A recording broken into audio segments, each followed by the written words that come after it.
丞相府后院灯火通明，江丞相焦急地在产房外走来走去，他的身边还有3个小团子。爹爹，你别转了嘛，转得我头疼。不转，为父就头疼。正在几人说话间，一位产婆推开门喊道：老爷，生了，夫人生了一位千金。我家夫人没事吧？我们有小妹妹了。丞相轻轻地从产婆手里接过孩子，只见襁褓里宝宝肌肤犹如细腻的瓷器，一双大大的眼睛如同清澈的湖水，灵气逼人。哇，妹妹真的好可爱啊！妹妹好香啊！那给妹妹取一个小名吧。那舒儿想给妹妹取个什么小名呢？不如就叫妹妹娇娇吧，娇小可爱，湿热珍宝。好，那就叫娇娇。就叫娇娇。那妹妹的大名呢？大名叫什么？江丞相细细地思考了一番，他立时便想到清波收辽日，华林明赖初，芙蓉露下落，杨柳月中书。那就叫黎初。为父希望娇娇长大后能一直坚持本性。真的是好名字呢。自从江离初出生后，江月书和江木怀每天下学后都会到丞相夫人的院子里陪江离初玩耍。瑶卿，妹妹为何长得这么慢？你也是这样慢慢长大的呀。可是我好想和妹妹一起玩。等妹妹长大了，你就可以和妹妹一起玩了。瑶卿，你看，妹妹也在高兴地说好的。时间一晃而过，眨眼便到了江离初的周岁宴，来往的官员络绎不绝，丞相府一派喜气洋洋，就连宫里的太后、皇上、皇后也相继送了贺礼，不少皇子公主也纷纷来到丞相府祝贺。小小姐，跑慢些，别摔着了。江离初跑着跑着，突然撞到一个人。奴婢见过太子殿下，见过顾世子。无事，阿初可是撞疼了。江离初眨着2个大眼睛，看看太子，又看看在太子旁边被自己撞到的顾青眼。小阿初，你别哭啊！陆燕生，你竟然敢欺负我的妹妹！阿叔，你听我说，不是我。不是你是谁啊？哼！是顾青眼，兄弟，对不住了。别哭了。江离初闻言还真的止住了哭泣。爸爸，其他几人都惊呆了，要知道江离初可不会轻易让人抱。抱！8岁的顾青眼只好将江离初抱在怀里。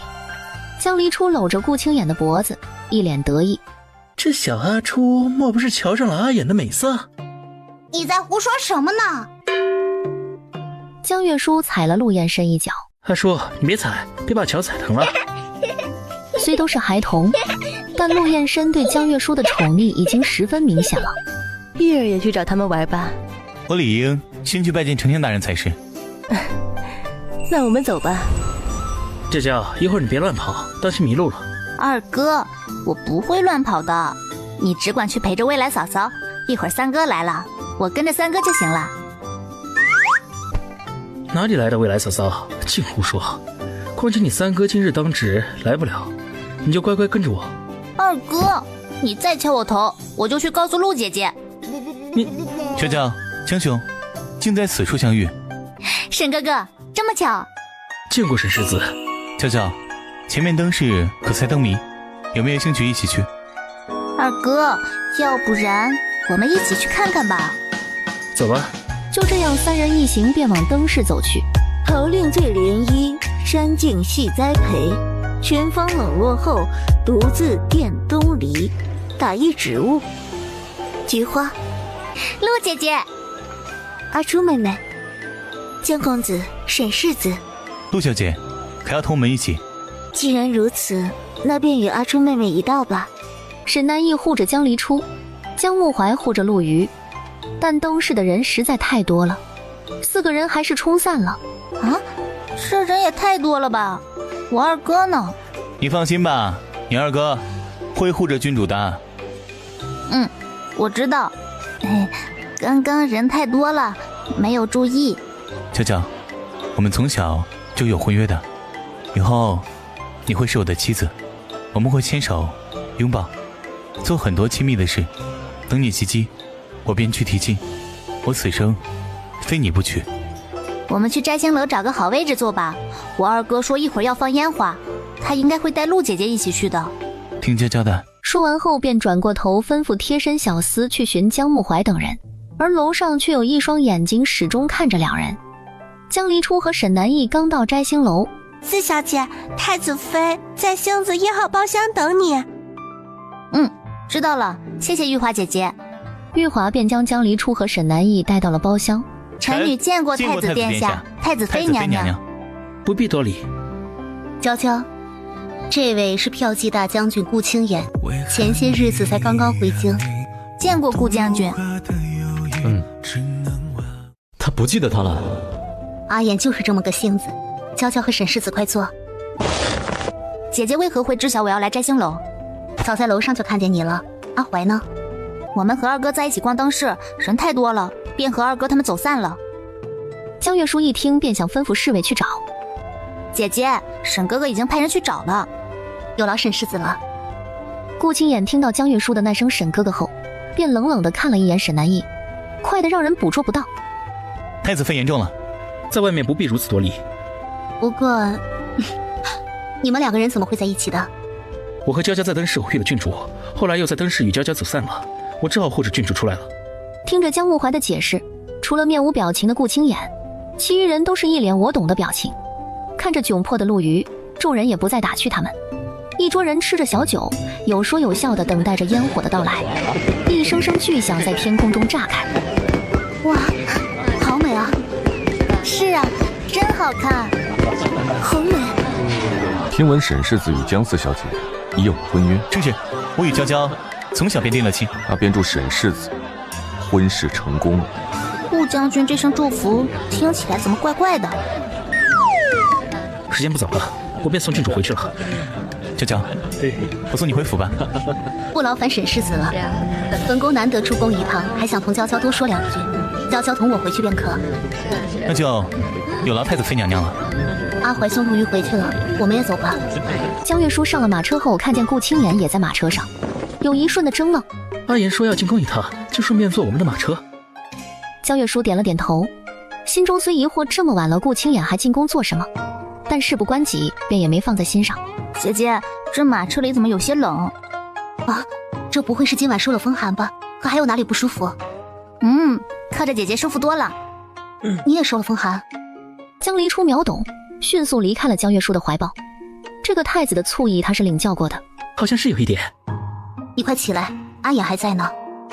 别担心，阿衍是自己人。江离初告别江月书后便进了府中。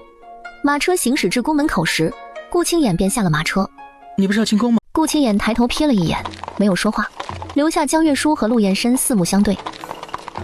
他不会是……我和舒儿真的是心有灵犀，想到一块去了。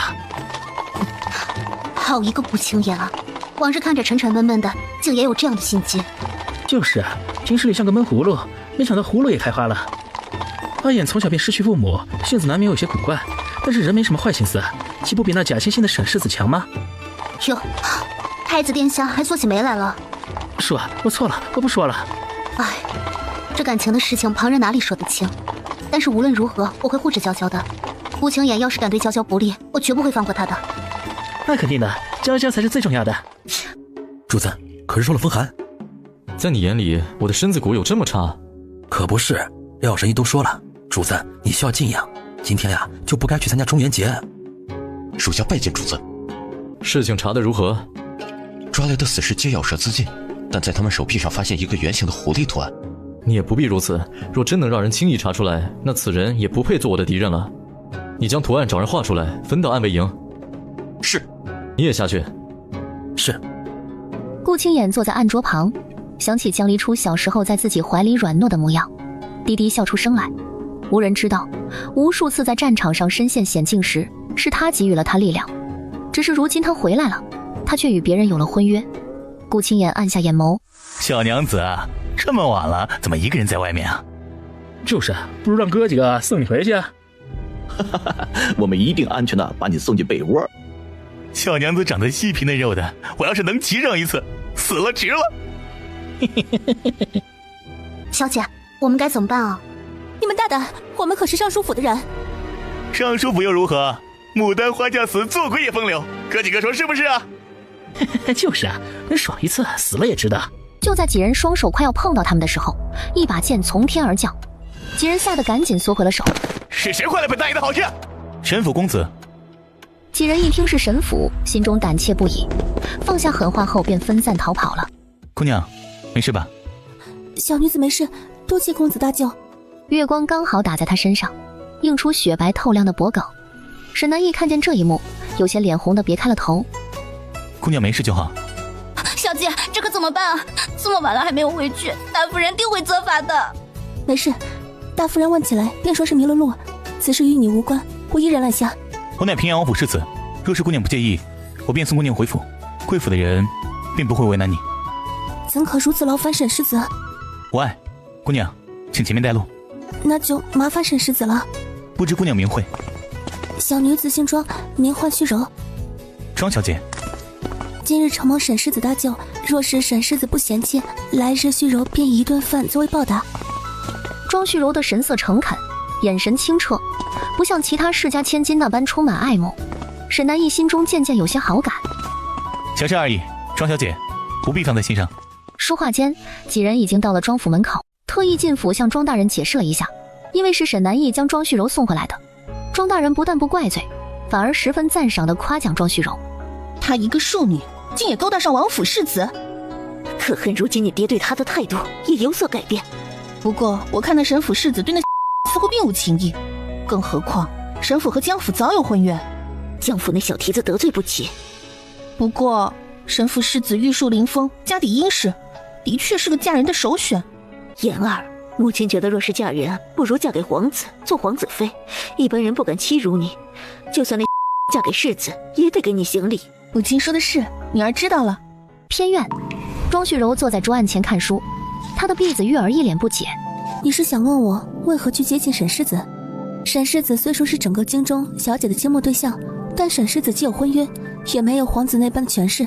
我母亲如今被大夫人陷害流放庄子，哥哥又被她养成了顽固，她必然也不会想让我好过，又如何会让我嫁给皇子呢？沈世子的父亲与皇上有恩，才被特意封为平阳王，虽没有实权，但京中哪怕是皇子，也得给平阳王府几分面子。更何况沈世子与江府有婚约，前有皇室，后有江府，若是进入沈氏为妾，自是无人敢欺。若是能成为正室，那自然是最好。可那江府如何能让自己的女儿做妾？只要我能抓住沈世子的心，这些事沈世子自然都会听我的。庄旭柔想起今晚沈南义那一刻看自己的眼神，就知道他必定会拿下他。这江府的小姐容貌倾城，又素有才女之称，这如何争得过呀？主仆两人正在说话间，庄心妍破门而入，快步走到庄旭柔面前。大小姐，你干什么？你一个小小的丫鬟也敢质问我？来人，拖下去掌嘴。是。大姐姐这是在干什么？若是被父亲知道了，父亲恐怕会生气。哼，庄旭柔，你跟你那死去的娘亲真是一模一样，都是狐妹子。你以为今晚沈世子送你回来就是看上你了？若是他知道你娘不过是个万人骑的，恐怕会离你远远的吧。你不过是个庶女，也妄想攀上高枝，简直是做梦。别用你这副眼神看我，也不要想着去父亲面前告状，不然我会让你过不了好日子。说完后，庄心妍便带着众人离开了。小姐，玉儿，将那桌子上的那封信托人交给沈世子。沈南义今日一大早便收到了庄旭柔的信，他本不想理会，但想起昨晚那个楚楚可怜且坚毅的女子，沈南义还是打算赴约。小姐，今日偷着出门，如果被老爷夫人知道了，会挨罚的。玉凤楼今日出新菜品，鱼酥丸子，你难道不想尝一尝吗？啊，那我们吃了鱼酥丸子就回去。这就对了，可别再像个管家婆似的唠叨了。好的，小姐。玉凤楼的一处包厢内，沈世子莫要怪罪柔儿，今日如此唐突的将世子约出来，柔儿只是想早日将恩情了结，恐怕日后没有机会，徒留遗憾。昨日的事情不过是举手之劳，换做其他人，我也会出手相救。庄小姐不必将此事放在心上。求沈世子救命！玉儿，别说，小姐，如今只有沈世子能救我们了。庄小姐是遇到了什么难事？无事。小姐，沈世子，求您救救我家小姐吧。小姐她不想麻烦您，但真的只有您才能帮我们了。你说说，你们家小姐是遇到了何事？昨日您前脚将小姐送回府，后脚二小姐就带人来打了我们家小姐，还让小姐离您远一点，不然就打死我们。这便是那庄二小姐打的吗？沈南义只觉得心里某一处有些悸动，这是和江离初在一起时没有的感觉。唐突了小姐，是本世子的不是。不过庄四小姐昨日因我而受伤，我必定会替庄四小姐讨回公道。那就多谢世子了。那用膳后我便送你回府，无人敢欺你。谢谢世子。顾青眼刚在沈南义隔壁听完八卦，转身下楼便看见笑意吟吟的江离初。楼上已经人满了。哇，这新菜品这么受欢迎啊！那顾将军也没位置坐。小姐没位置了，我们回去吧。来都来了，今日必然要吃到那鱼酥丸子。哎，对了，大姐不是在这儿有一间固定的包厢吗？我们可以去。说完便换了小二往楼上走去。沈哥哥也在此处，那便不用去大姐的包厢了，就在沈哥哥包厢里吃不就得了？江离初看见包厢里面还坐着一位女子，脸上的笑容僵在脸上。柔儿见过江小姐。沈世子美人相伴，真是好雅兴。沈哥哥，不介绍一下这位小姐吗？娇娇，这位是尚书府的四小姐，庄雪柔。江小姐别误会，沈世子是柔儿的恩人，今日相邀只是报答世子的恩情。方才见沈哥哥是要出去，我将庄小姐送回府去，免得庄小姐被府中人为难。娇娇就在此处等我，可好？好，那沈哥哥快去快回。江离初定定地看着两人离去的背影，灵芝担心地看着自家小姐，她知道虽然小姐不表现出来，但她心里肯定难受极了。小二，来2份鱼酥丸子，1份要打包。顾将军跟着我做什么？我为何是跟着江小姐呢？这厢房也是阿深的，江小姐能用，我为何不能用？你简直无赖！江小姐说不过就怪我无赖，那我岂不是太冤枉了？顾将军既然想用这个厢房，那我变大度一点，让给你便是。江离初起身往外走去。江小姐不等沈世子了？这与你何干？听见这句话，顾青眼的神色瞬间冷了下来。小姐，我知道你想说什么。此事尚未有定论，我和沈哥哥的情谊自然也不会因为一个小的恩情所影响。我们要相信沈哥哥，此事只可你我2人知晓。但是此事顾将军也知晓，他会不会？他可不会，此人性情冷淡，沉默寡言，而且此事与他无关，想来他是不会随便议论此事的。江离初想起白日里顾青言那副嘴脸，就想揍他一顿。将军府，我们顾大将军这是怎么了？脸怎么这么臭？你干嘛用这种眼神看我？多瘆人啊！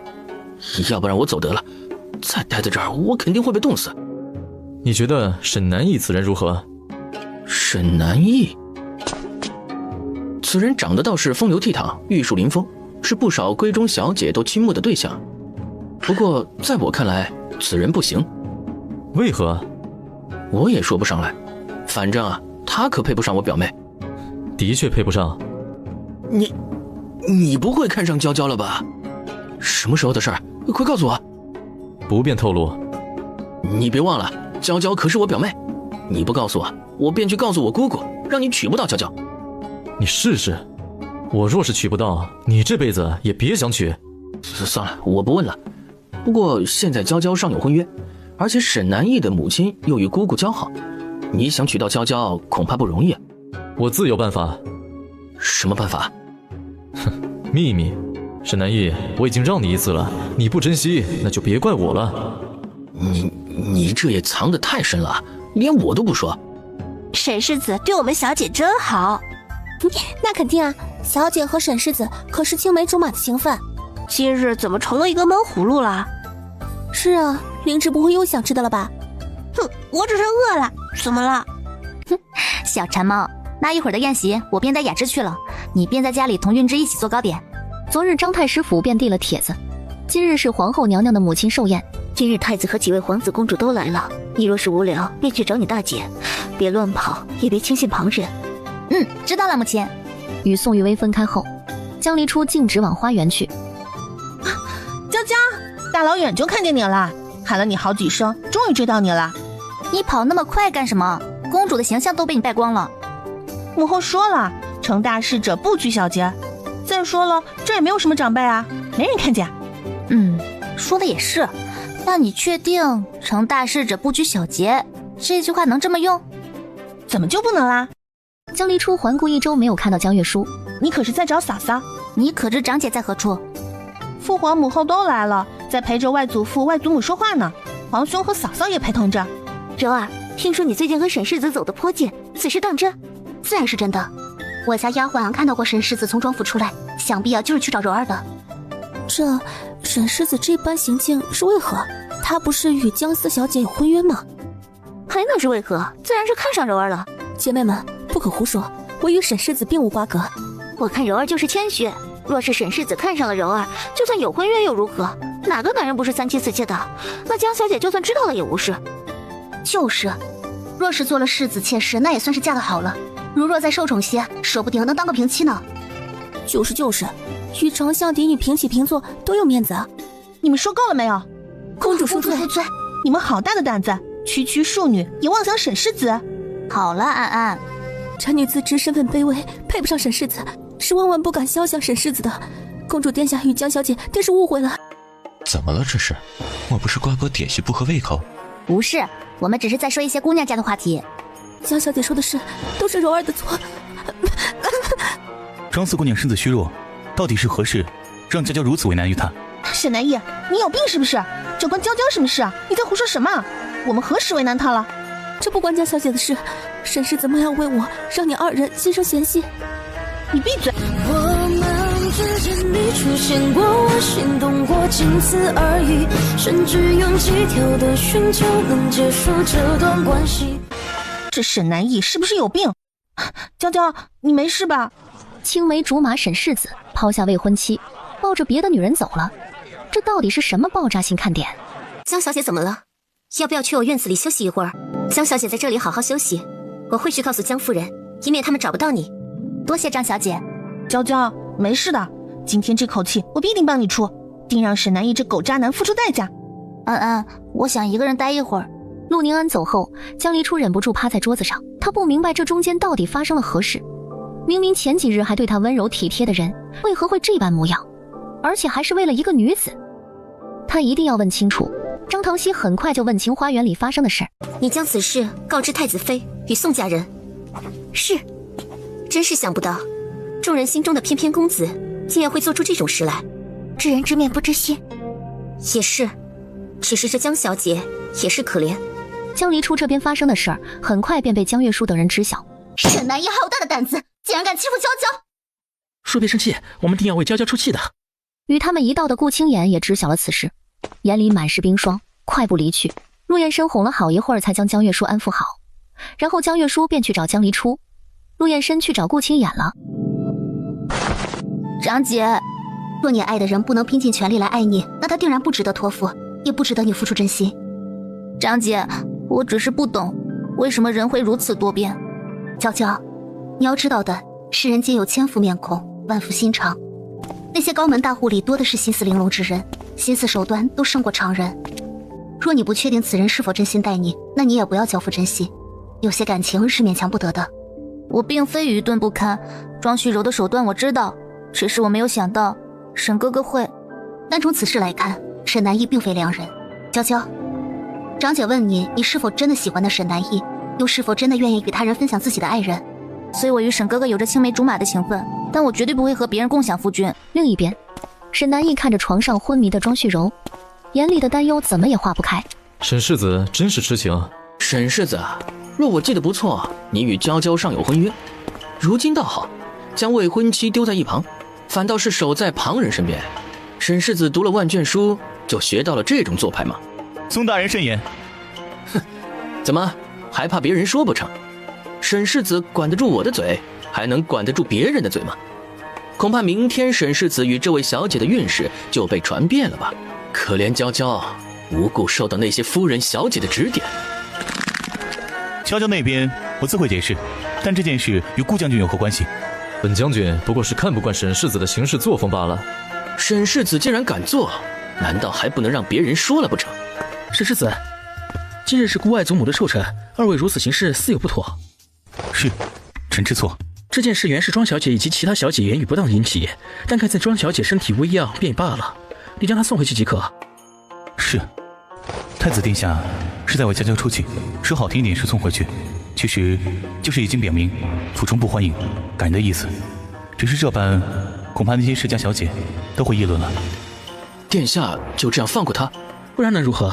说起来不是多大个事儿，不过是小女儿家的矛盾，我堂堂太子还能因为这个重罚不成？况且今日是外祖母寿宴，父皇母后皆在府中，若是此事闹大，恐怕也会连累娇娇。若是想为娇娇出气，多的是办法手段，不急在这一时。殿下果然应我，臣知道如何做了。不过娇娇从小就爱哭，也不知道这小哭包现在是不是还躲在角落里面哭。说完后，两人同时看向顾青言，顾青言脸色微沉，快步走了出去。阿言，这可是太师府。我知道。事情解决后，整个宴席似乎并没有受到影响，也无人在意沈南逸与庄虚柔不在。回到府中后，没看出来这沈世子居然是个渣男。就是啊，亏得我早上还……他根本配不上我们小姐，你是不是早就知道？灵芝将在玉凤楼遇见两人的事说了出来。你们都下去睡吧，叽叽喳喳的，说得我头痛。是，我在这守着小姐，你们去睡吧。一个黑影悄然无息地进到江离初的房内，江离初吓了一跳。是我放开你，别出声。顾青言，你是不是有病啊？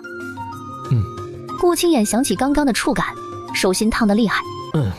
我只是来看看你今日是否受了打击，就目前来说，似乎对你没有什么影响。顾大将军身闯闺房来看我笑话，可惜了，没让将军如意。我不是来看你笑话。难不成是好心来安慰我？还是说顾将军想趁人之危？还不等顾青言说话，江离初就错开，脸上的笑容也不见。说是这样，可真让人讨厌了。你讨厌我？对，所以顾将军还是快走吧，不然的话我就要叫人了。顾青眼深深地看了江离初一眼，什么也没说便走了。江离初被那一眼看得有些发毛，等顾青眼走后便倒在床上睡着了。顾青眼出了丞相府后，直接往平阳王府飞去。夜色如墨，顾青眼的身影如同鬼魅般穿过长廊，悄无声息地来到了沈南逸所居的院落，眼中闪烁着愤怒的火焰。沈南逸丝毫未觉危险已至，顾青眼一把揪起他的衣领，将他拖到了院中的空地上。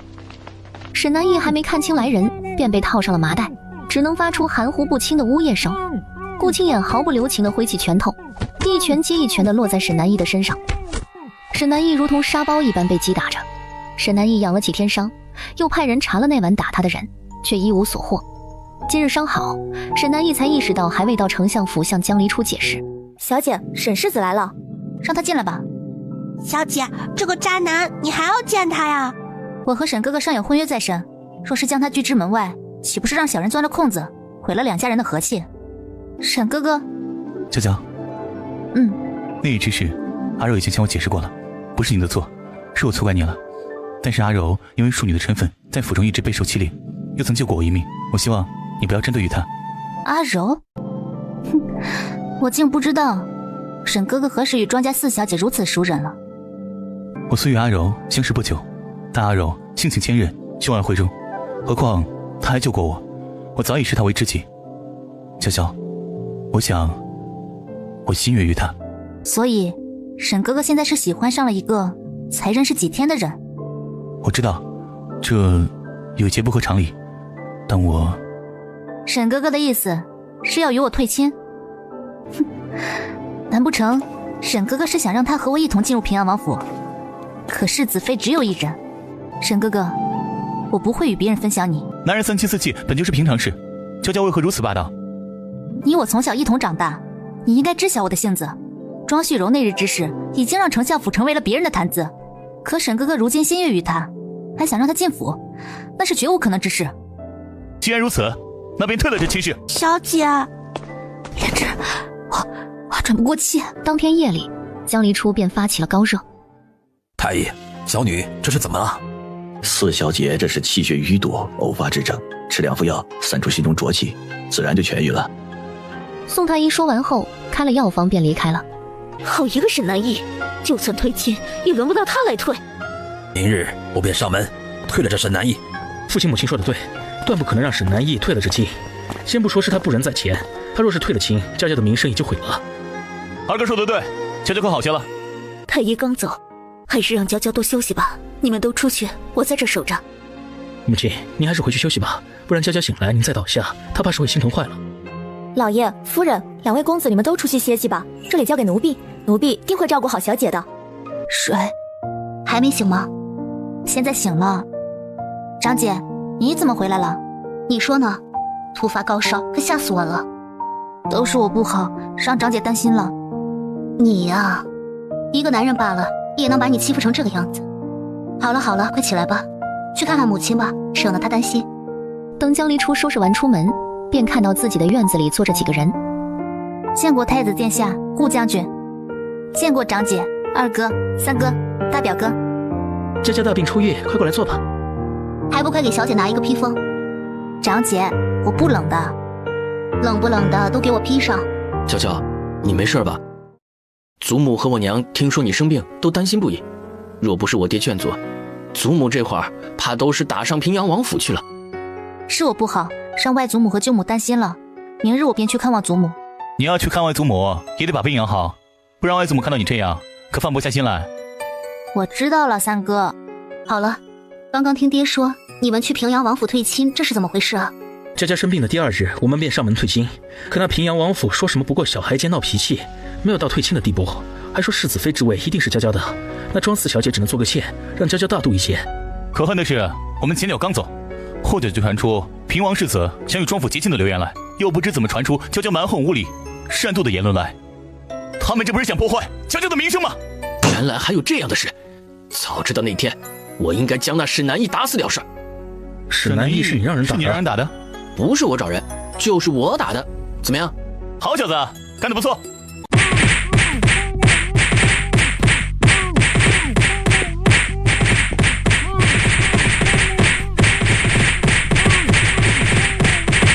流言一事，我倒觉得不一定是平南王府所为，或许是那位庄小姐的手笔呢。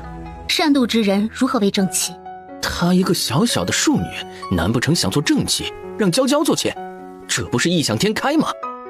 娇娇善妒的名声传出去，就算是退了亲，又有何人敢娶？丞相府为了身为太子妃的我和穆怀云城的前程，也只能让娇娇去平阳王府做妾，或者是松口让那个女人进府同为平妻。哼，可真的是好深的算计。可他怎么也想不到，丞相府是绝对不会牺牲娇娇的。他真是好大的胆子，竟敢算计丞相府。既然他毁了江小姐的名声，我们便以牙还牙，以眼还眼便是。手段伪劣，但好用。我觉得顾将军说的有道理，既然别人对我不仁，我也无需对他有意。娇娇，我没事的，你们放心吧，江府的姑娘都不是无用之人。你能想得通是最好的。平王府中，沈南逸正满身是伤的躺在床上。说说吧，你和那庄四小姐到底是怎么一回事？丞相府都找上门来退亲了。我与阿柔，阿柔，叫的可真是亲热。娘，我与阿柔是真心相爱的。真心相爱？你们才认识几天就真心相爱？时间又怎能成为阻碍爱情的理由？爱情？哼，什么是爱情？你懂吗？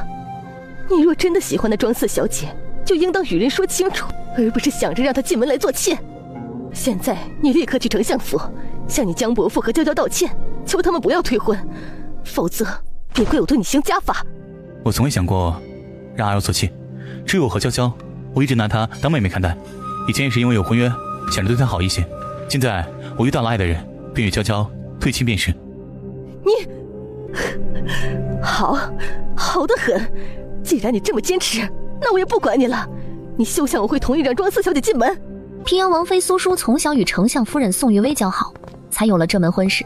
第二天，娇娇尚在病中，今日恐怕不能见你。南逸今日前来，是想与伯父伯母商量与娇娇退亲一事。哼，你可知现在外面是如何议论娇娇？就算是退亲，也是我丞相府来退，还轮不到你来。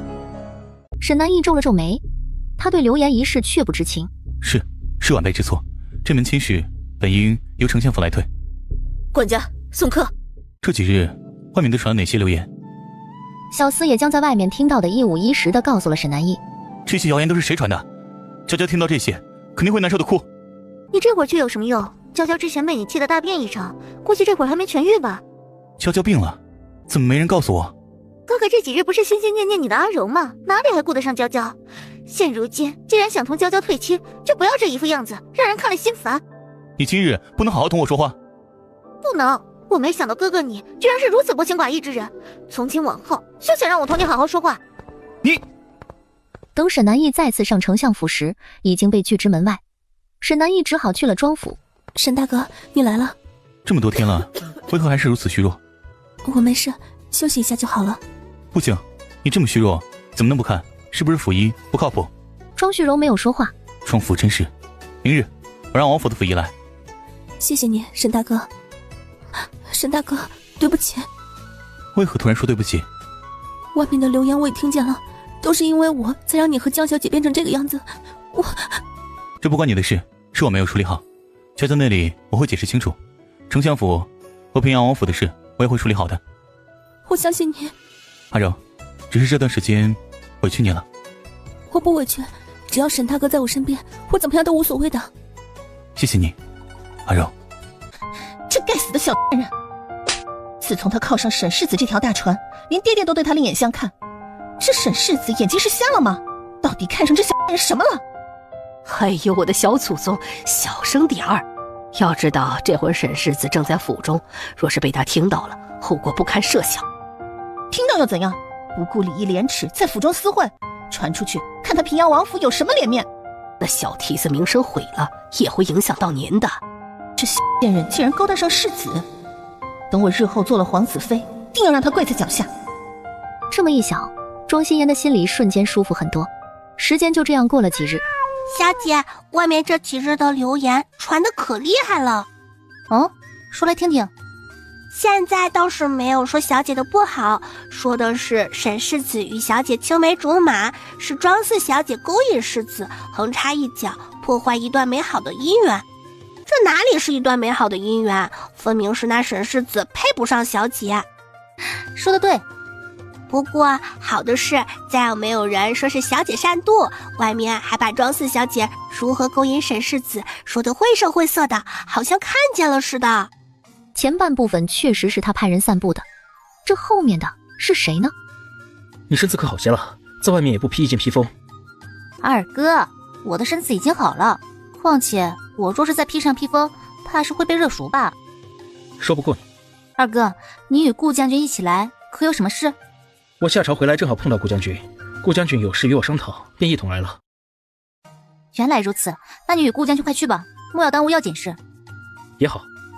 正在这时，门房来人禀报说外面有人找江木怀，还是个女子。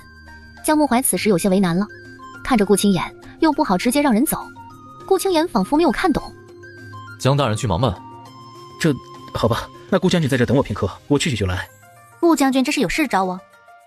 江小姐真是聪慧。顾将军有事就说事，没事就请离开。府外的流言你可知晓？刚刚知道。你别用这种眼神看我，不是我做的。我知道有一部分流言是你所为，还有一部分嘛，则是庄府二小姐所为。庄府的二小姐，她为何要这样做？难道说这庄府二小姐故意散布谣言，是为了让庄四小姐做不成世子正妻？正是如此，这场谣言不仅让庄四小姐做不了世子妃，也让平阳王府不会与丞相府退亲。如果我与沈南义退了亲，便坐实了他与庄四小姐的私情，平阳王府不想丢这个脸。不过我有一个办法能让你与沈世子退亲，不过你得委屈一些。什么办法？我大战归来，皇上尚未赏赐，我可以借此求皇上赐婚。赐婚？你我？你和我？我不同意。江小姐放心，事后我自有法子解除婚约，只是对江小姐的名声有损。皇上赐婚，能有什么法子解除？你不是在骗我？我会在皇家狩猎时佯装遇刺，重伤，伤及根本。那时我再提出解除婚约，皇上必然会心疼我而同意，并且还会补偿丞相府。那你以后……本就是孤身一人，成家与否对我来说并无意义。顾将军为何如此做？这件事情与你并无瓜葛。江小姐大约是忘了，小时候帮助过我，如今我不过是还了这份恩情罢了。我什么时候？江小姐考虑好了，便派人送信到将军府。我小的时候帮助过她？奴婢可不记得。不过既然顾将军愿意帮助小姐，那也是好事。我何须他帮？只是此事一个不好便会影响到父亲，影响到整个丞相府。那可以请大小姐帮忙，太子殿下对大小姐那么好。不可，现如今众皇子都等着太子犯错，此事万不可让长姐插手。因为顾青眼的话，江离初想了一晚上。江离初本打算今日出门散散心，顺便好好考虑一下顾青眼的办法。沈哥哥，你……江离初，我没想到你竟然如此恶毒，为了不让阿柔占了你的世子妃之位，竟然派人毁坏阿柔的名声。沈世子慎言，这关我们小姐什么事？那我还可以说，前段时间重伤小姐名声和造谣的是他所为呢。哼，沈世子说此事是我所为，有什么证据？沈南一听到沈世子这3个字后，脸色一顿。不是你会是谁？你不想与我推亲，大可以明说，何必伤害阿柔？如今阿柔虽然做我的世子妃，可阿柔大度，不计较此事，还甘愿将世子妃的位置给你，做妾也陪在我身边。我早已与你说过，不会让她进门做妾，也不会与别人共侍一夫。你的世子妃之位，我也不稀罕，我何必派人散布这样的流言？难道对我的名声就没有影响了吗？若不是你会是谁，我知晓此事对不住你，日后我自会弥补，你何必如此？阿柔她是无辜的。哼，无论有没有这个流言，堂堂庶女如何能进平阳府做世子妃？你想过吗？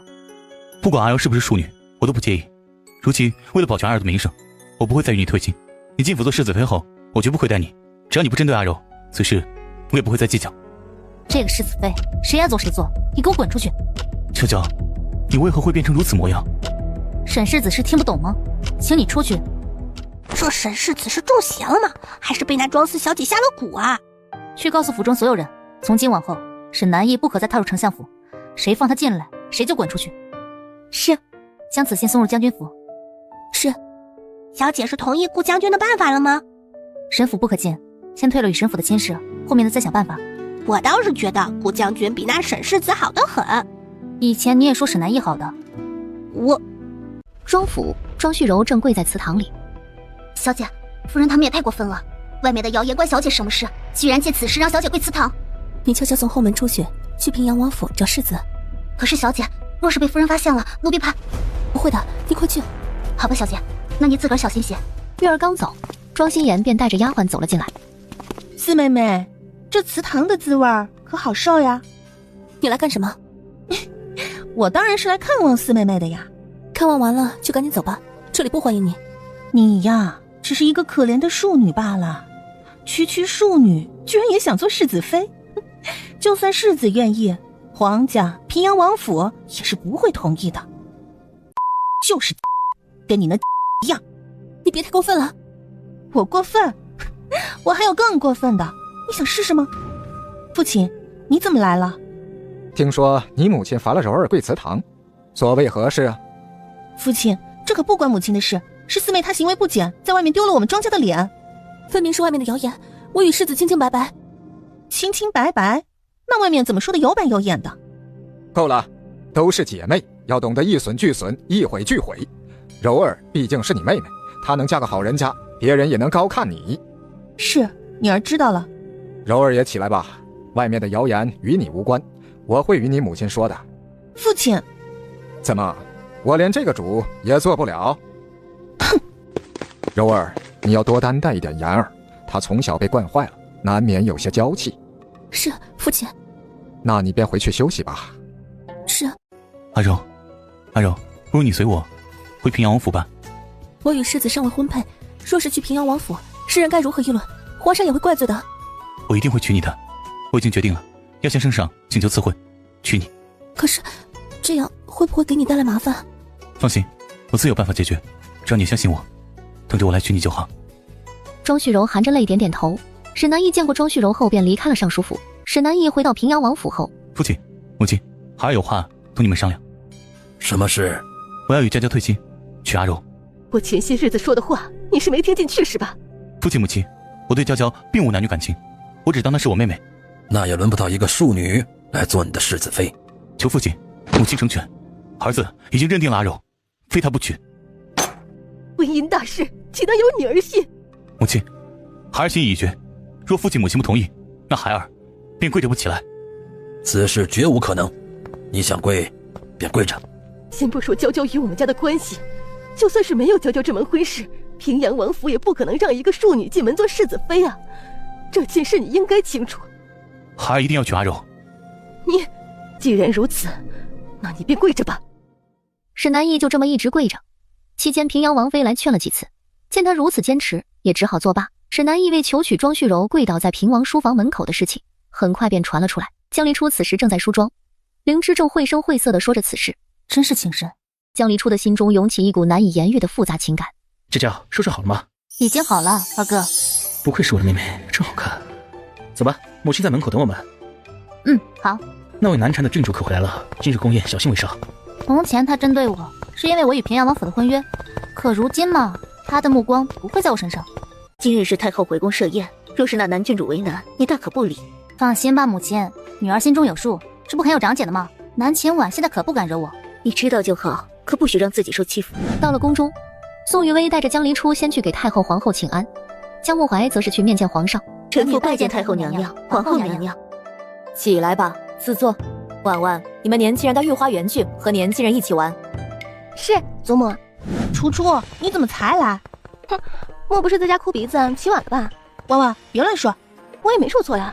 江离初，你也太窝囊了，居然让一个庶女将沈南义抢走。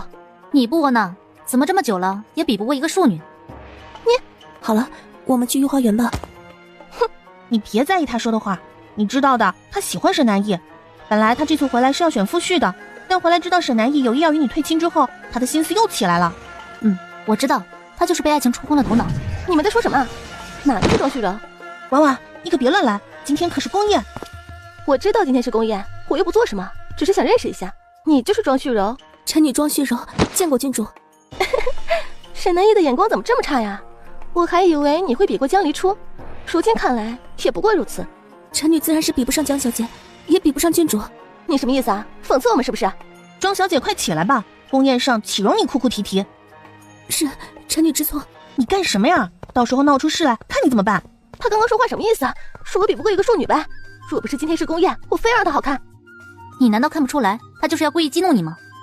哼，我当然知道，可我就是气不过，不像你被人抢了夫婿都一声不吭的。被狗抢了吃屎，难不成还要抢回来？你好了好了，我们去旁边凉亭看看吧。听说父皇在池塘里放了许多珍稀品种的鱼。江离初，你会与沈南义退亲吗？会，我要嫁的是一心一意对我好的人，不是一个三心二意之人。哼，那祝你早日退亲啊！等你退了亲，我便让皇祖母为我赐婚。沈南义已有意中人，你何必去？不过是个不受宠的庶女，我还不放在眼里。哼，这位庄小姐可不简单啊。哎，四姐姐呢？刚刚走的时候好像没有顾上四公主。要不我们回去找找？宫宴马上就要开始了，在皇宫里她总归不会迷路。那我们早些过去吧。今日的宫宴，母后新添了西域进贡的葡萄酒，酸酸甜甜的，可好喝啦。陆宁啊，你只顾着吃，你看看，你都胖了一圈了。母后说了，能吃是福，更何况我根本就没胖。几人说话间便已经到了宴席上，陆希月果然已经在位置上坐好了。胡妹妹、江妹妹、四姐姐、四公主，我刚刚听到一个消息，你们猜猜是什么？四姐姐你就直说吧。我刚刚听到他们说，平阳王府的世子在御书房向父皇请旨赐婚。几人同时看向江离初。你们别看我呀，赐婚对象定不是我。没错，赐婚对象就是这位庄四小姐。父皇不会同意的，庶女如何做世子妃？哎呦，你小点声。入口甘甜，果然不错。顾青眼的目光一直在江离初的身上，看到他那副可爱的样子，顾青眼觉得心里软软的。一曲歌舞罢。今日庆贺太后回宫，乃是大喜，恰逢边关战事大捷，则喜上加喜。近几日朕在宫里也听到外面关于江府和平阳王府不少的传闻啊，两位爱卿不必担忧，今日提起这事并非问罪。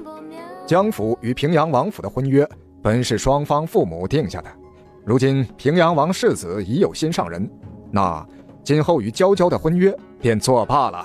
是，臣叩谢皇上。然而边关大捷，你立下了战功，可有什么想要的赏赐？为国为圣上分忧，本就是臣的职责，无需赏赐。皇上笑着看着顾青眼一本正经的模样，若不是昨晚他求着自己赐婚，如今怕是要被他哄骗。你与太子同岁，如今太子已成家，你既然不要赏赐，那朕便将许你一个贤才淑德的女子给你。依哀家看，江府小姐与眼儿就很是般配呀。太后娘娘，江小姐可是才退了亲的，退亲之事与他有何关系？这么好的女孩子，退了亲正好便宜了我家眼儿。哈哈哈，朕觉得太后此言有理。皇上，此事不如问问两个孩子的意见。娇娇，这门婚事你可愿意？大家都在等着江离初的回答，就连沈南义也是一脸复杂的看着他，心里居然有些害怕他答应。江离初只是迟疑了片刻，臣女愿意。好，好，好，那朕就为你们两个赐婚。谢陛下。看他那样，转头便看到江月书冷冷地望着顾青言。阿衍微仪。而庄旭柔一直等到宫宴结束，也没能等来皇上的赐婚。娇娇，如今沈世子与娇娇的婚约已经解除，沈世子再换娇娇的乳名恐怕不妥。我和娇娇青梅竹马一起长大，即便没有婚约，也有幼时情分，为何不能换？沈世子慎言，这话若是被有心人听了去，还不知道如何编排我的未婚妻。二哥，回家。好，顾将军告辞。江慕怀一想到顾青眼不知不觉就拐走了自己的妹妹，对顾青眼也没有好脸色。不是让你少喝些葡萄酒吗？还喝这么多？母亲，我感觉心里好难受，但又感觉像松了一口气。我这是怎么了，母亲？睡一觉就没事了，有母亲在。江离初被送回院子的时候还是醉醺醺的，手里轻轻摩擦着手心的玉坠。江离初手轻轻一抛，便扔出了窗外，正好落在准备夜入香闺的某人身上。顾青眼一看便猜出来缘由，顺手抛进了荷花池中。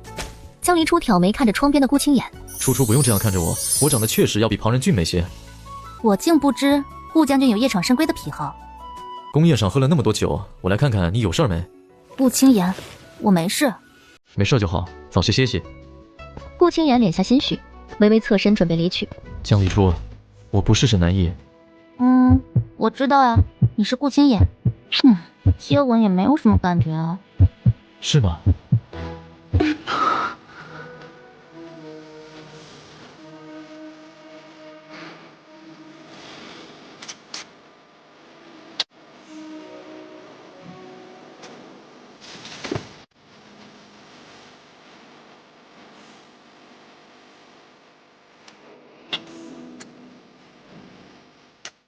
初，你可以喜欢一下我吗？浑浑噩噩中，江离初隐约听到一句呢喃。第二天早上醒来，天哪，这可是我的初吻啊！这真是酒壮熊胆，美色误人。小姐，来喝点燕窝。小姐，顾将军来了，和老爷在前厅，老爷正叫您过去呢。告诉爹爹，我今日不舒服，不方便见客。啊，小姐哪里不舒服啊？可是昨晚喝酒伤了身子，可要叫府医来瞧瞧。不必了，只是想睡一会儿。那我去前厅回了老爷。雅芝，什么时辰了？回小姐，已经午时了，可要起来用膳。起来吧。江离初洗漱打扮完，出了房门便看见顾青眼坐在亭子里，又退了回去，将门重新关上。小姐怎么了？没事，我眼花了。亭子中的顾青眼依旧没有消失。真可爱。顾青眼什么时候来的？顾将军今日听闻小姐不舒服，便一直在院子里等。他可是外男，爹爹会同意他进来？老爷本是不同意的，顾将军说与小姐是未婚夫妻，不用在意这些礼节。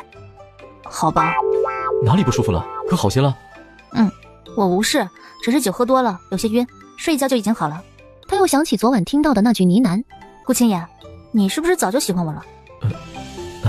对。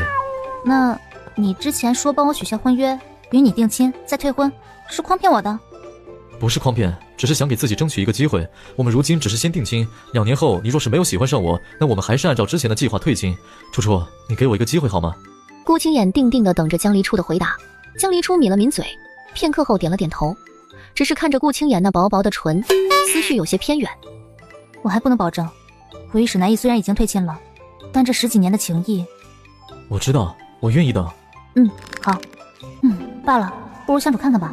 毕竟这顾青言长得很好看。沈南义与庄旭柔的事，在皇上赐婚江离初和顾青言2人后，诡异的消沉了。小姐，沈世子送了信来。这几日沈南义不知为何日日来信，拿去烧了吧。以后沈南义送的信不必拿到我眼前，要断就断干净。是。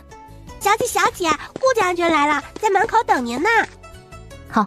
前些日子与顾青言约好了一起去踏青，经过几日的相处，江离初觉得顾青言这个人还不错，不像表面那么冷漠。初初向江离初伸出了手，江离初也不扭捏，握着顾青言的手便上了马车。顾一下车，灵芝坐在顾一身旁。初初今日的装扮很美。今日去踏青，大概会遇到很多人。听说很多世家小姐都会去踏青，还有一些才子在城外青城山办了诗会，或许会遇到沈南翼。遇到又何妨？我又不怕他。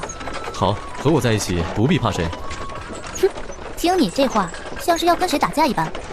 你若是开心，打谁都行，我都能撑腰。真的？真的。两人说笑间便已经到了青城山下。哇，人果然很多。那不然我们换个地方？不必，来都来了，人多热闹嘛。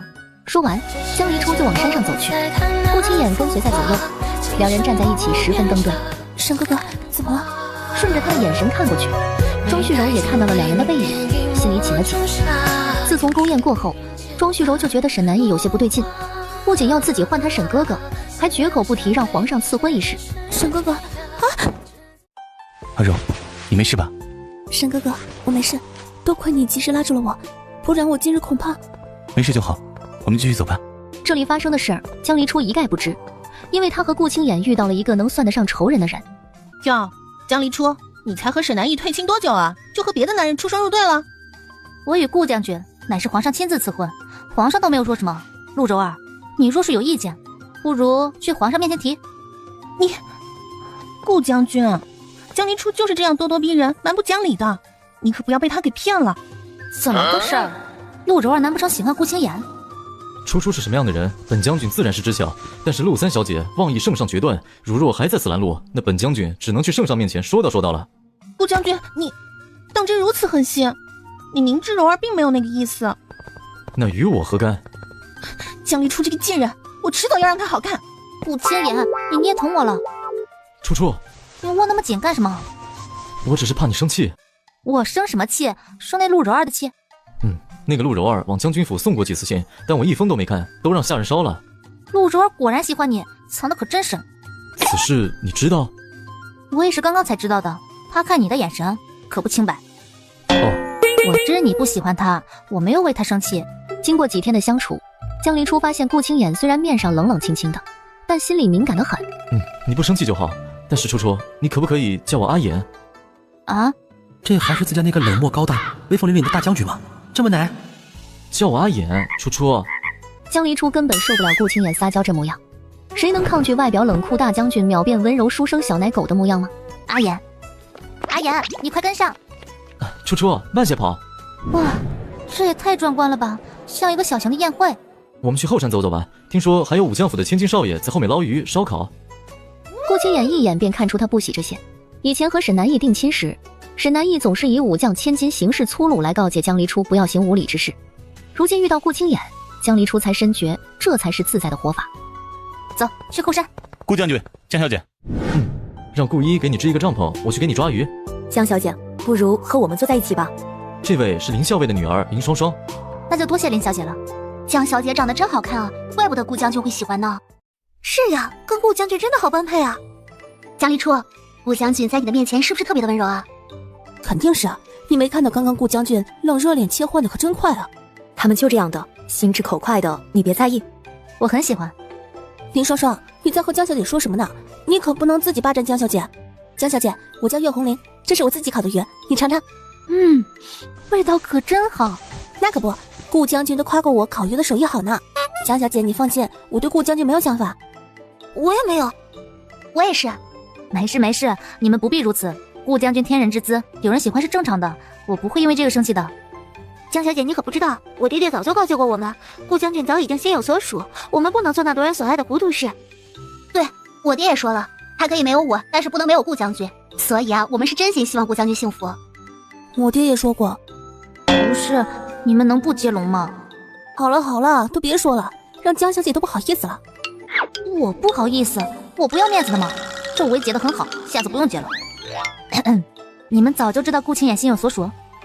对啊，我爹爹说过，顾将军在战场上总是拿着一朵兔子绒花，就连受重伤都不会松手的。这兔子绒花是江小姐的吧？万一不是，那他们可就闯了大祸了。宝啊，搞了半天不是掉了，而是遭了贼。没错，是我的，不过是我掉的，没想到倒是被顾将军捡去了。娇娇，你怎么在这儿？顾青眼呢？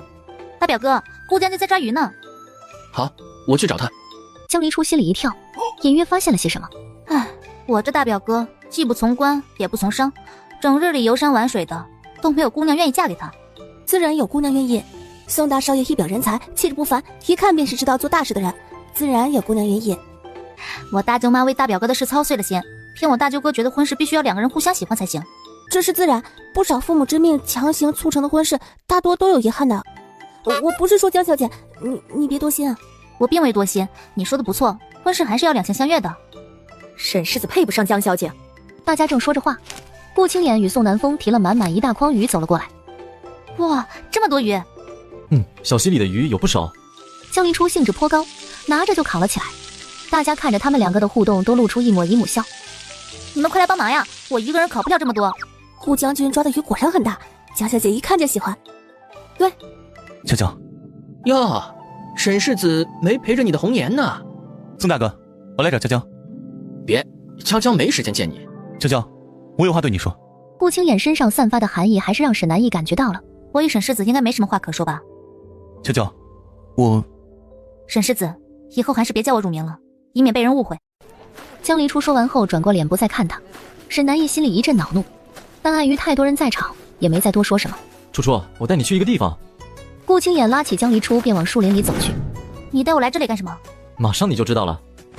说完后，一个飞身往下。害怕的话就抱紧我。这轻功我能学吗？这也太厉害了。现在学不了了，但是我可以带你飞。不一会儿，两人就到了瀑布下方。哇，这也太美了吧！江离初跑进花丛中，闭着眼感受花，感受风。顾青眼，我很喜欢。你喜欢就好。初初，你在我身边真好。心上人同明月刚刚好，流光呀红雷跳雨了芭蕉片把人抛，红尘呀听鼓声笑，山过浪淘随心就好，看星雨流风雨丝条，都化作好梦如云霄。你们终于来了，走吧。你再不送娇娇回去，我姑姑姑父会打死你。走吧。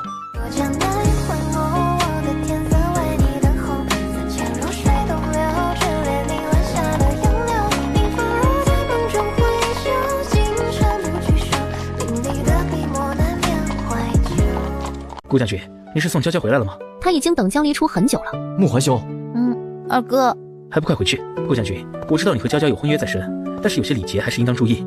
穆怀兄说的是。主宰，我没事儿。顾十三，快去找廖神医过来。顾一给他吃了一颗药丸，眼看着廖神医还没来，顾一在一旁急得直打转。哎呦，你轻点儿，老夫这身子骨都快散架了。抱歉，廖神医，廖神医，你快给主子看看呀！你们一个两个的，不能轻点吗？目光触及床上的顾青眼，廖神医连忙去施针。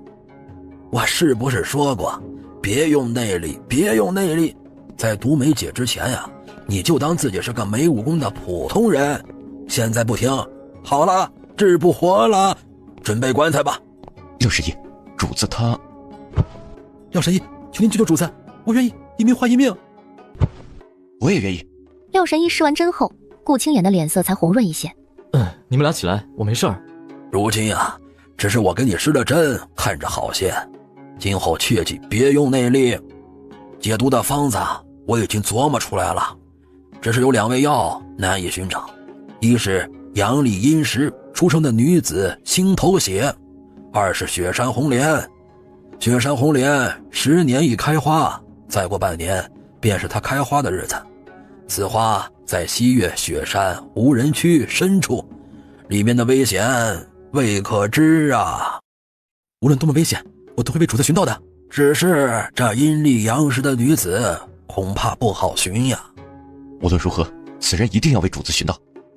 顾青眼紧了紧手，去西岳路途遥远，保险起见，还是早些出发吧。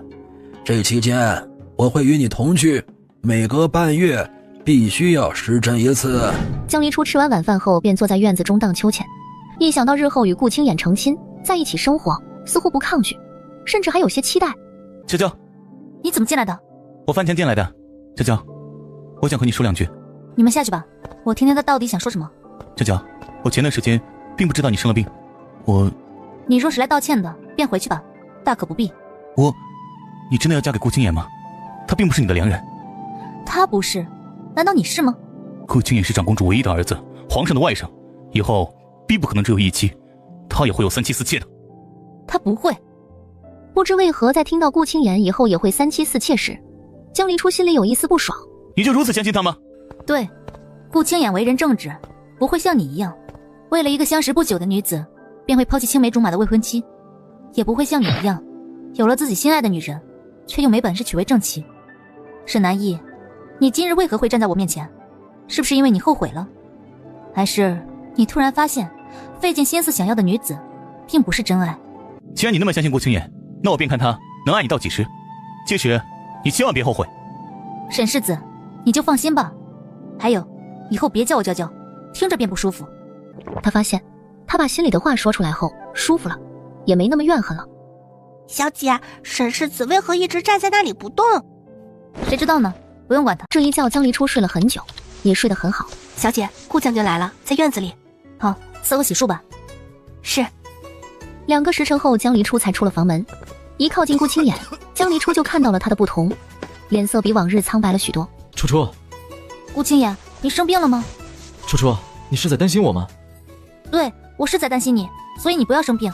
我此前在战场受了伤，治伤还缺少一种药材，明日起我会离开一段日子。我若是回不来，太子殿下会想法子解除你我的婚约，只是对你的名声会有影响。什么意思？此去凶险，所以我不敢保证。好啊，等你我解除婚约之后，我正好可以找别人。初初，我保证我会活着回来，我不会让你嫁给别人。随你。时间转眼便到了启程那天，顾青言走得早，并未和江离初告别。顾将军，我的马车坏了，可否捎我一段？你怎么跟来了？此途危险，让阿姨送你回去。我不回去，我跟父亲母亲说过了，而且我也不是和你一起去，我只是和你顺路而已。那好，等你到了地方就下车。一行人就这样往西岳出发。小女娃，你跟着这么一个冰块，也不嫌闷啊？顾青眼他不闷啊，话挺多的。啊？你确定你说的是顾青眼？廖神医，顾青眼他病得很重吗？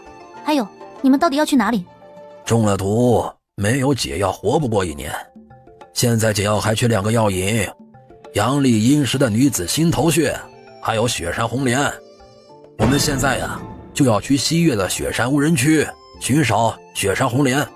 这么危险的地方，顾青眼竟也要让你去？还有1年吗？等等，阳历阴时的女子，不就是我吗？阳历阴时的女子，找到了吗？哪里那么容易找到哟？初初，你和廖神医在说什么？没什么，问一问你的病。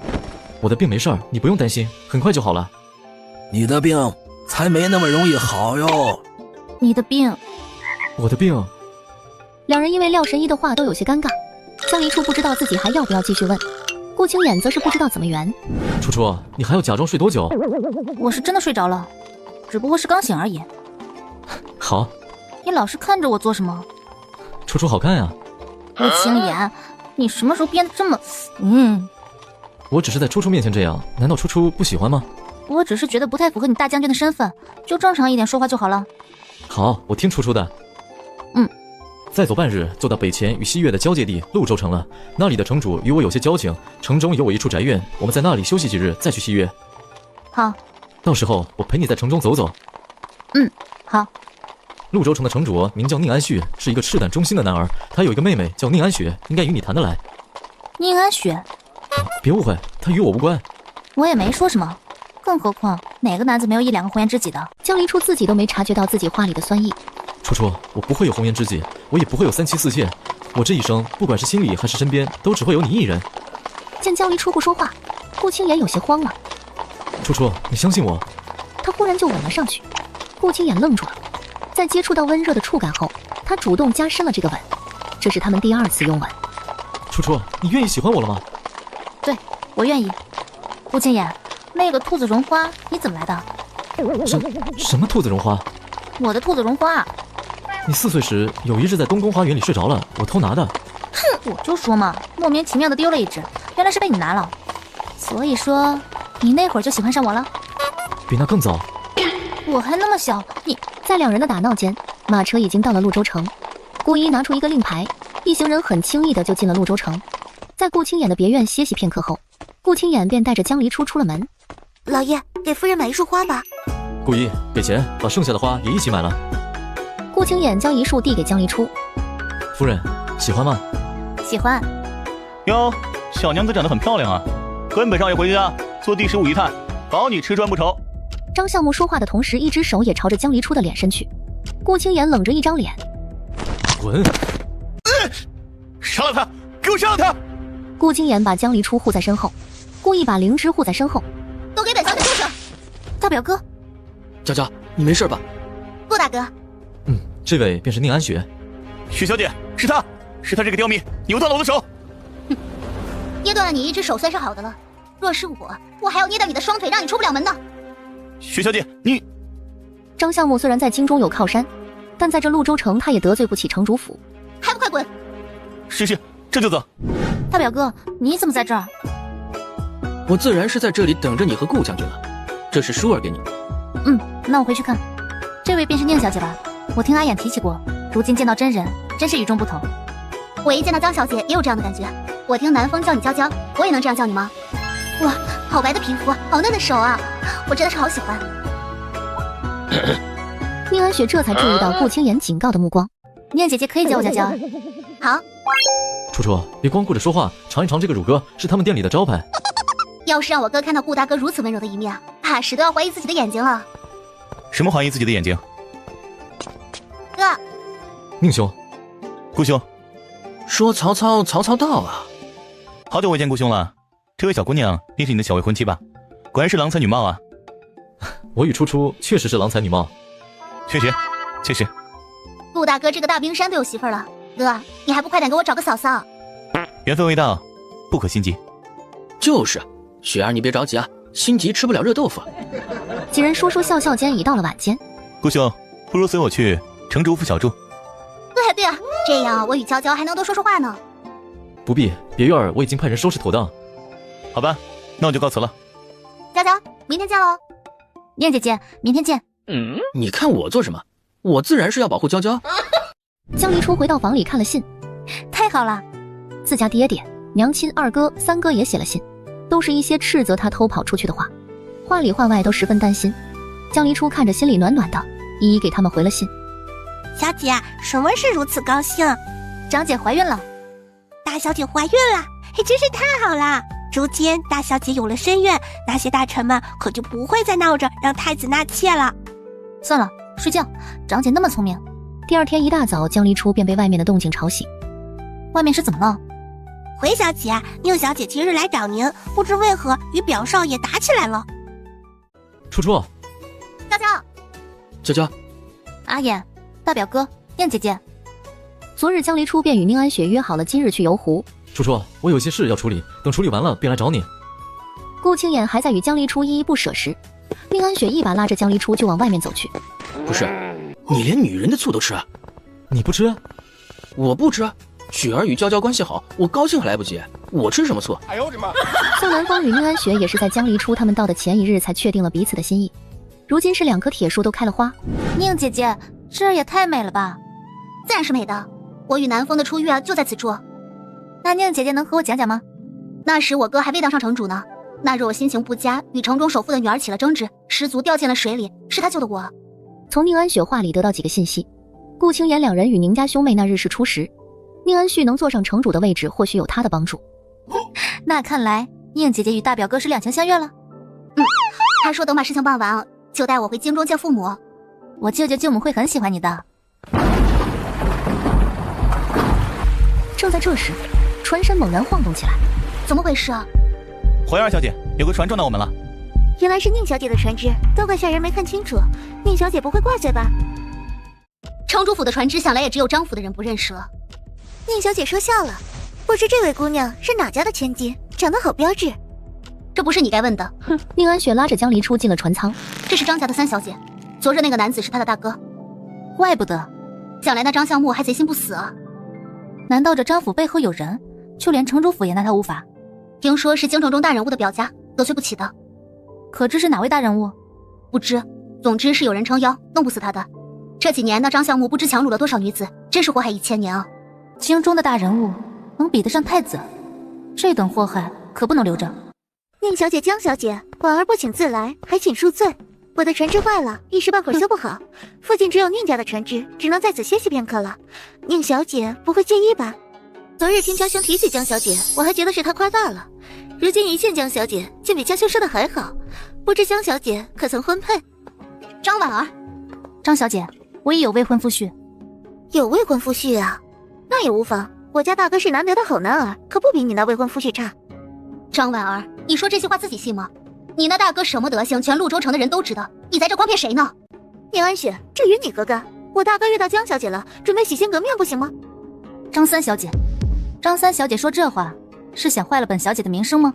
是婉儿言语无状了，江小姐莫要生气。女人嫁人可不能太随意，要选好，不然可是一辈子的事情呢。你的意思是你大哥才是好的那个？这是自然。若是江小姐愿意，我们张家可替江小姐处理了那未婚夫婿。我竟不知张家竟比皇家的权力还大，还能抗旨。这位公子竟比城主还好看。滚！初初，你没事吧？我没事，只是张小姐。张家果然是势大，只是不知道是张家背后的人势力大，还是皇家势力大了，竟然连圣上赐婚也能插手。赐婚？张小姐还是多操心自家之事吧。潞州城最近可不太平，听闻张家有些生意出了问题。张婉儿心中一惊，他家生意上的事极为隐秘，这人怎么会知晓？他不敢再多留，匆匆告辞离去。你拿住了张家什么把柄，把他吓成那样？张家经营着赌坊、酒楼，那张相母虽然是个实打实的好色之徒，表面看着是个纨绔，但经商天赋异常，这就是京中大人物愿意保张家的原因。若是正常的经商也就罢了，但他们暗地里做着贩人口的买卖，或许还有其他的，还未查出来。那他们背后的人是谁？暂时还没查出来。不管怎么样，我们都要小心应对。不过既然已经知道张家暗中作恶，绝不能坐视不理。我会加快调查进度，一定要将他们背后之人揪出来。接下来几日，顾清衍派人加紧监视张家动静。一日，手下传来消息，说是看到有神秘人频繁出入张家。顾清衍决定亲自前去探查。夜幕降临，顾清衍一身黑衣潜入张家。你们办事越来越不利索，竟然让人查到了端倪。那人来头不小，我们也很无奈啊。若不是你贪图美色，也不会如此。江离处不可动，否则大人也保不住你。是，小人知道。大人让我跟你说，谁？就在顾清衍想进一步听清之时，一只猫突然窜出，惊动了屋里的人。顾清衍迅速撤离，回去后，他将所见所闻告知众人。看来这后面的人要是已经知道我们了，那查起来不是更难了吗？不用担心，我们有2队人马，一队在明，一队在暗。只希望能够早日查出幕后之人，也能预防在京中受到的暗算。会的。时间又过了几日，顾清衍决定继续启程。我们不等处理完张家的事情再走吗？不必，此事交给大表哥，他会处理好。只是这几日的相处，他早已把宁安雪视为闺中密友，如今陡然分离，还有些不舍。放心吧，等我们回京，你们就会再次见面。你怎么知道我在想什么？你这几日与宁安雪形影不离的，难道不会不舍？宁姐姐确实是个很好的人，我很喜欢她。你不会吃醋了吧？如果我说是呢？那也没办法。初初真是可爱。你真想快些成亲，这样你就跑不掉了。赶了3日的路，终于到达了西岳的边陲小镇。顾清衍一行人为了不引人注目，都换上了西岳的服饰，并戴上面具和面纱。这西岳人怎么个个都那么高大呀？西岳长年累月都是日光照射，酷暑难耐，自然与我们不同。怪不得好多人都在看我们。这个小镇来往旅客本就很多，我们并不特殊，暗中观察者必定有所图。顾一这话让灵芝打了一哆嗦，身体不自觉地往顾一身边靠了靠。前面的江离初听着2人的对话，也紧张地向四周看了看。不用怕，有我在。这位哥哥，为姐姐买一束花吧。我们不需要。哥哥，你就买1朵吧。说着，小孩便将1朵花往江离初面前凑。付钱。几人转身去了一家客栈，顾一抬手将花扔进水盆里，又将水盆扔给暗卫。这个花有毒，并不是不愿意买给你。无妨，你做事定有缘由。就这么相信我？顾清衍其实有些不开心，他想要的是江离初撒娇、生气跟他闹脾气。自然相信，我们初来此地，何人会指使小孩对我们下毒呢？或许是冲着我来的。顾清衍此前就遭遇多次暗杀，那此地我们不可多留。你如今无法用内力，我和灵芝并不会武功。无妨，暗处都是我们的人，你放心，我会保护好你。晚上，江离初坐在桌案旁，写着送回京的信。别出声，不然杀了你。我不出声，你。初初。江离初在第一时间就跑到门口，与顾清衍撞了个满怀。还好你没事儿。沐晨风，你找死！我只是开个玩笑，快来给我治治，我快死了。沐晨风说着和他面容不符的语调，一瘸一拐地朝着廖神医而去。待沐晨风走后，你们认识？此人危险。顾青言，你可以放开我了。顾一将灵芝带了出去。日后我和你住一间房，我睡榻上。不行，你放心吧，我有暗卫。那今日之事，暗卫怎么没有出现？顾青眼直拗，他真的后怕不已，他害怕再次发生这种事。江离初拗不过，只好答应。所幸是分床而眠，又隔着屏风。昨日之事，抱歉。无事。堂堂西岳太子，竟会如此狼狈。堂堂大将军不也如此？只是没有想到，一向冷淡的大将军，竟也有柔情的一面。我的妹妹若是知道，定会闹个天翻地覆。他若是敢对初初动手，那我不介意让他脑袋搬家。你若是对他动了手，可不准对我动手了。那群人你还解决不了？是啊，这不，这身伤就是拜他们所赐。不过快了，四国大会之前，一切都会尘埃落定。我不会再次久留，之前答应给你的人已经给你带来了。那天夜里，顾青眼一行人便继续赶路了。为了安全起见，人马被分成了2路。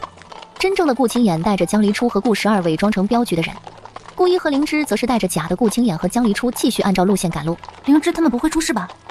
不会，少了我们，顾一他们更好应付。你放心，顾一会保护好灵芝。灵芝这次随我出门，回去之后定会改个性子。改个性子也好。我们成亲之后，我若是要去边关，你一人在京中，身边的人性子还是要沉稳一些。你若是去了边关，我便随你去便是。皇上可不会放你去边关。一处农户中，顾一他们为何10天了还没有消息？不会是出事了吧？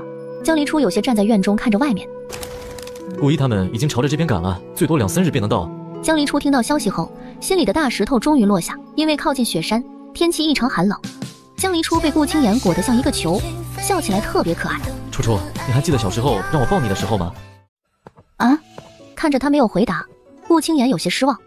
我记得有一个特别好看的小哥哥，我很喜欢他抱，只是后来不常见到，而且沈南翼告诉我，那个小哥哥不喜欢我，让我不要去找。那个小哥哥，不会就是你吧？沈南翼告诉你我不喜欢你？对呀，所以后来我几乎忘了那个小哥哥，后来也确实没有见过你，我也以为是你不喜欢我，但是后来你偷了我的兔子绒花。所以，你在我周岁的时候就喜欢上我了？没错，你当时的那个笑容一直刻在我的心里，直到现在。初初，不要离开我。好啦，你快放开，一会儿廖神医进来看到了怎么办？东西都准备好了，我们要早些进入雪山，雪势越来越大了，到时啊更不好找。半年之期还剩下半月，若是这半个月找不到雪山红莲，那一切都是白费。顾一他们还有2天便能到，等他们到了便进入雪山。哎呀，随你。那不如我们先继续找雪山红莲，留2个在这儿，沿路上做好标记，等他们到了就能来找我们了。我觉得楚丫头说的有道理。走了约莫半刻钟，便到了山脚，面前是雄伟的雪山，白茫茫一片。进入雪山后有很多潜在的风险，初初你就留在外面等我。好，我等你。正当他们准备进入雪山时，一支箭朝着顾青眼袭来。敌袭，保护将军！随即一群黑衣人窜了出来，两方厮杀在一起。江离初看着这个场景，手有点发抖。顾青眼将他搂在怀里，随着暗卫的不断倒下，将军，你先带一队人进入雪山，我们断后。随即一队暗卫便带着他们3人朝雪山内奔去。突然，一阵狂风呼啸而过，卷起大片雪花，待迷雾散去，身边的暗卫全都不见身影。一个黑衣人立在面前的树枝上。顾青言，你可真难杀呀！霍城第1杀手风鹰，你既然已经查出来了，那就更不能留你的性命了。风鹰衣袖里甩出几10支暗箭，朝着几人射来。顾青眼抽出腰间佩剑，快速挥舞，将飞来的暗箭纷纷挡下。哼，让你痛失所爱，一定比直接让你死了还难受。顾青眼猛地抱住江离初，生生替他挨了一刀，随即反手给了风鹰一剑。这一剑顾青眼用了内力。此时廖神医悄悄拿出一包药粉，趁着风鹰中箭之际撒向他的面门。是我轻敌了，阿爷，快带他找个山洞，别担心，他还死不了，我们快跟上。终于在半山腰上找到了一处山洞。匕首上有毒，你们去搜搜那人身上是否有解药。摸索了半天，顾12才摸到一个瓷瓶，将它递给了廖神医。是解药，只是什么？毒可解，但它是用内力引动了救急。如今雪山红莲还未出世，恐怕我只能施针护住他的心脉。至于能不能撑到雪山红莲成熟那一天，很难说。廖神医，您之前说的心头血，如今对他可是有用？自然是有用，若是服用了心头血，便压制住了旧疾，他短时间内没有性命之忧，等取到了雪山红莲便能痊愈。只是这阴里阳实的女子至今未寻到，如今这个节骨眼上再去寻，怕也来不及呀。廖神医，我便是。什么？廖神医，我便是那个阳历阴时的女子，我的心头血可以救她。楚丫头，你可知如今这个情况，你的身体未曾提前滋补，若是取了心头血，对你的身体是严重的亏损。只要能救她，我愿意的。好，那你先休养2天，2天后再去献。这个瓶子里是一个滋补的药丸，1天3次服用。好。暗卫们在山洞中间拉了一个帘子。阿言，我承认，我是爱上你了。阿言，我从未如此难过，我不会让你丢下我的。2天很快过去，廖神医拿着特制的银针刺向江离初的心口上方，嫣红的心头血缓缓流出，滴进早就准备好的玉碗之中。每一滴血离开身体，江离初就感到一阵虚弱与疼痛。取完血后，廖神医赶忙将心头血与他提前准备的药材制成药丸，喂给顾清妍服下。不多时，顾清妍的脸色就有了些红润，江离初松了口气，眼前却一阵发黑，昏倒在地。等江离初醒来，已经是3日后。初初，你终于醒了，有哪里不舒服吗？阿言，你没事真好。初初，我没事儿，你别哭。楚丫头，将这个药服下，补充元气。顾清妍将药碗接过，一勺一勺地喂进江离初嘴里。阿言，你是不是早就知道我的血对你有用？我一直都知道，只是取心头血对身体的伤害极大，我不愿你为我受这个罪。傻瓜，你怎知我不愿意？初初，我不想你受到任何的伤害。顾清妍把江离初抱进怀里，只是这一次，江离初也同样紧紧抱住了他。又过了几日，雪山红莲即将现世，顾清妍和江离初2人的状况稳定下来，可以一同前往寻找。之前那些消失的暗卫找到了吗？找到了，那些黑衣人趁着风雪四起看不见时，将人引开了，无人身亡，有几人受了伤，不用担心。没事就好。夫人不用担心，顾一他们已经在来雪山的路上了。他们都没事吧？没事，顾一皮糙肉厚的，没什么事。一行人就这样走走停停，终于在雪山红莲开的这一天爬到雪山之巅。快看，那是什么？雪山红莲。廖神医迫不及待地往那一抹红色而去。廖神医小心！